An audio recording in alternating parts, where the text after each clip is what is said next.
Hey guys, so today I'm going to be talking about my opinion on yellow-bellied sliders. Now this is my huge female yellow-bellied slider, Brandy, and I'm actually going to put her back. I kind of just wanted to do a thumbnail because I had my hat on, and I kind of wanted to put my hat in the thumbnail. So I'm going to put her back real quick.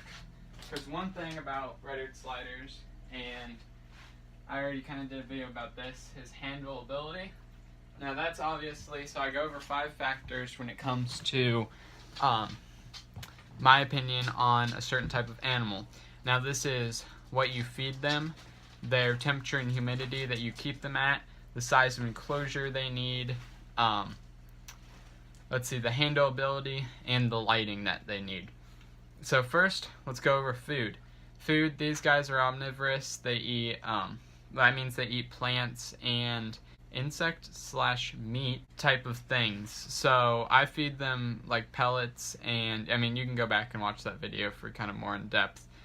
But that's a plus for me, because that I can feed them pellets, and then I also breed dubia roaches and cut up lettuce for my iguana.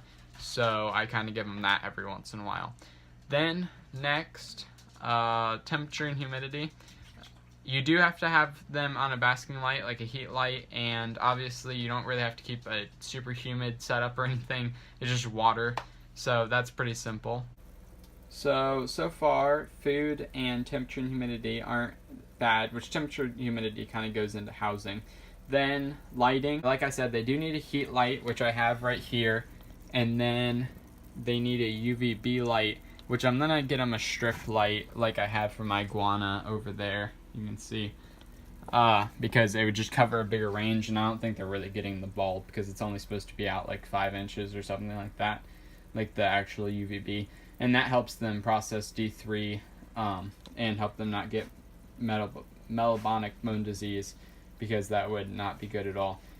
So lighting is also kind of like a negative type thing for me, because you're gonna have to have some kind of special lighting, unlike certain geckos and fish and frogs and stuff like that, which you don't really need anything like that. Then when it comes to housing, these guys are in a 75 gallon. There's 3 of them in here. It's pretty overstocked still. I think they definitely have much more room. At one point they were in a 55 gallon, just temporarily. I have a yellow-bellied slider, a painted turtle, and a red-eared slider in here. I'm setting up a 100 gallon, or I think it's 100 gallon, it might be more, like Rubbermaid pond outside. Here it is. It's kind of full of water just from rain, snow, and I kind of dumped my change water into here.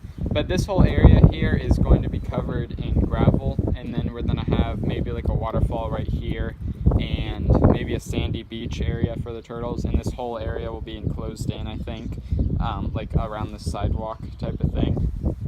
So that should be pretty cool. And then we'll also be setting up a pool out in my backyard for the turtles as well, so I can keep all my fish, like my plecos and stuff like that, or my pleco singular, out there. And then the other thing is handleability, which is, I guess I'll kind of stay out here.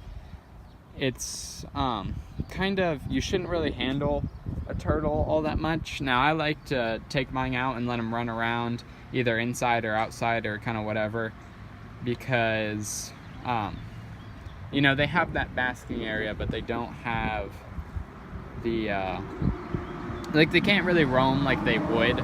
So especially Brandy, which is the yellow-bellied slider, I think that she likes to get out more than the other 2 do. So I've taken her out here because it's really warming up. Like, I'm in the shorts and a t-shirt right now, and that's basically all the handling or all the kind of messing with her I do. I also hand feed the turtles. So like I said, I feed them a commercial pellet, and I always hand feed them. Not all of them will eat like Lola here, the painted turtle. She likes me to drop it in first because it's normally a little bit too hard for her. She likes it to soak. The red-eared slider here just likes to take it right out of my hand. And the yellow-bellied slider will not eat every single time I feed, but every once in a while she'll really go crazy for food. Which is, I guess, just kind of her personality. and we'll see if that changes at all when I move them outside.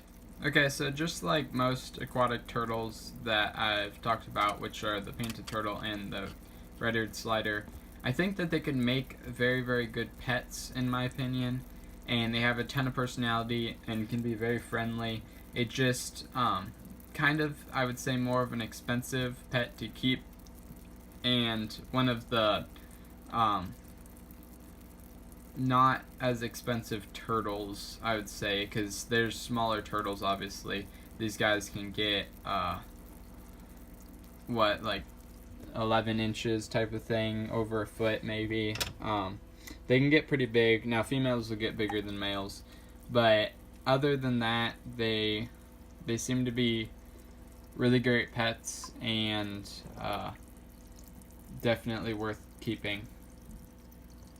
So I hope you guys enjoyed this video. If you did, like it down below. If you have any comments or concerns, put in the comments below, and if for more content, then subscribe. Have a fantastic day, and I'll see you in the next video.